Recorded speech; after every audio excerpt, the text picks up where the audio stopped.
എന്നാൽ സോമുവിന് അങ്ങനെയൊന്നുമില്ലായിരുന്നു. അവൻ എടുത്തുചാട്ടക്കാരനും മുൻധാരണകളുള്ളവനുമായിരുന്നു.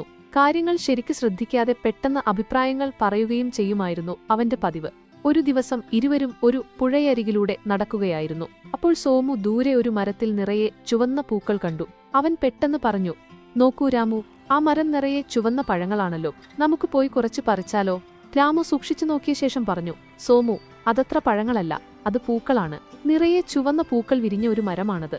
സോമുവിന് ഇത് വിശ്വസിക്കാൻ കഴിഞ്ഞില്ല. അവൻ തർക്കിക്കാൻ തുടങ്ങി. "അല്ല രാമു, ഞാൻ കണ്ടത് പഴങ്ങൾ തന്നെയാണ്. നല്ല ചുവന്ന തുടുത്ത പഴങ്ങൾ. നീ വെറുതെ പറയുന്നതാണ്." രാമുവിന് സോമുവിന്റെ സ്വഭാവം അറിയാമായിരുന്നു. അവൻ വാദിച്ചിട്ട് കാര്യമില്ലെന്ന് അവനറിയാം. അതുകൊണ്ട് രാമു പറഞ്ഞു, "ശരി സോമു, നിനക്കങ്ങനെ തോന്നുന്നുണ്ടെങ്കിൽ നമുക്ക് അവിടെ വരെ ഒന്ന് പോയി നോക്കിയാലോ?" അവർ മരത്തിനടുത്തെത്തി. അപ്പോഴാണ് സോമുവിന് താൻ പറഞ്ഞത് തെറ്റാണെന്ന് മനസ്സിലായത്. അത് നിറയെ ചുവന്ന പൂക്കൾ വിരിഞ്ഞു നിൽക്കുന്ന ഒരു മരമായിരുന്നു. അവൻ